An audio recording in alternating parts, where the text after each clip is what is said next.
Karibu sana katika ujasiriamali msikilizaji. Katika video ya siku ya leo naenda kushare na wewe malighafi ambazo zinatumika katika utengenezaji wa sabuni za vipande pamoja na sabuni za miche kama zinavyoonekana katika video ya siku ya leo. Ambatana nami mwanzo mpaka mwisho wa video hii ili uweze kupata maarifa ambayo yatakusaidia. Bila shaka uko na diary pamoja na kalamu kwa wale ambao wanapenda kuandika katika somo la siku ya leo. Naenda kukufahamisha hayo mambo muhimu. Awali ya yote nimekuandalia kitabu kinaitwa Ujasiriamali ni Ajira. Hiki ni kitabu kizuri sana ambacho kinaweza kumsaidia mjasiriamali yeyote ambaye anapenda kupiga hatua kwa namna moja ama nyingine ya kufika mahali. Ndani yake nimekuandalia nini? Nimekuandikia utengenezaji wa sabuni za magadi, utengenezaji wa sabuni za vipande, utengenezaji wa sabuni za miche, utengenezaji wa sabuni za kuogea pamoja na utengenezaji wa sabuni tiba. Vile vile kwa wale ambao wanapenda kujifunza kupitia madarasa yetu online au unahitaji nakala ya kitabu soft copy au hard copy, utanitext kupitia 0783500971. Kwa hiyo twende pamoja. Katika utengenezaji wa sabuni za miche pamoja na vipande, ziko malighafi au ingredients ambazo lazima uwe nazo au lazima uzitumie kwa ajili ya kupata bidhaa ambayo ni nzuri. Malighafi ya kwanza ambayo huwa inatumika kabisa na kubwa kuliko zote ambayo haiepukiki, lazima tuwe na mafuta yenye asili ya kuganda. Mfano mafuta mazuri ambayo tunapaswa kuyatumia ni mafuta ya mise au mafuta ya mbosa. Mafuta haya yanazaliwa na mmea ambao unaitwa mchikichi, na mmea huu mara nyingi unapatikana Kigoma, aidha Morogoro pamoja na Kyela mkoani Mbeya. Sasa ukiwa na ile mafuta ya kuganda, hiyo ni malighafi ya kwanza. Yakiwa yameganda, basi katika uzalishaji lazima uyayeyushe yawe katika hali ya kimiminika ili yawe tayari katika matumizi. Malighafi ya pili ambayo tunapaswa kuitumia, lazima tuwe na caustic soda. Hii ni kemikali msikilizaji ambayo inaweza kukuathiri ikiwa hautavaa vifaa kinga.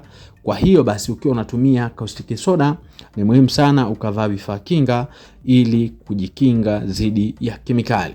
Kemikali hii inakuwa mithili ya unga kama nilivyoonyesha katika video iliyopita, lakini haitumiki kama inavyoonekana. Kwa hiyo lazima uchukue maji na utaidiluti kupitia hayo maji. Lakini pia hapo katika kudiluti kati ya caustic soda pamoja na maji kuna kipimo maalum ambacho unapaswa kukizingatia, ambacho kipimo hicho utakipata katika kitabu aidha katika madarasa yetu WhatsApp. Kwa hiyo lazima uchanganye siku moja kabla ya siku ya uzalishaji. Ikiwa kesho unazalisha, basi utaunganisha caustic soda leo pamoja na hayo maji. Kwa hiyo mpaka kesho itakuwa imepoa. Baada ya kupoa, utachukua hydrometer na kuconfirm kile kipimo ambacho unataka kitumike. Aidha kama unatumia bome 28, 29, 30, 31 kulingana na formula ambayo unatazamia kuitumia.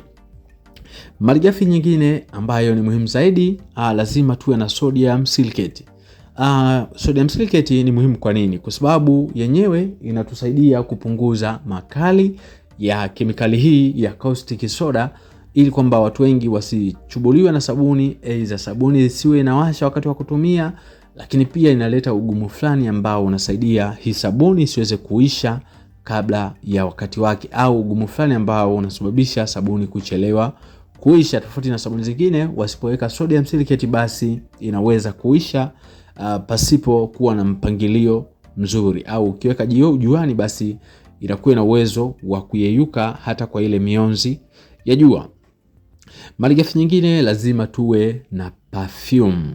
Perfume kazi yake nini? Perfume kazi yake ni kuweka manukato mazuri kwenye bidhaa yako ya sabuni, kwa sababu watu wengi wanapokuwa wanaogea au wanafulia, wengi hupenda manukato. Na perfume ziko za aina nyingi. Kuna orange, kuna lemon, kuna strawberry, kuna lavender, kuna yomo, kuna pink passion na zingine kadhalika. Kwa wale ambao katika madarasa yetu, nafikiri tunajifunza aina mbalimbali za perfume na ni wapi ambayo inafaa kutumika perfume fulani.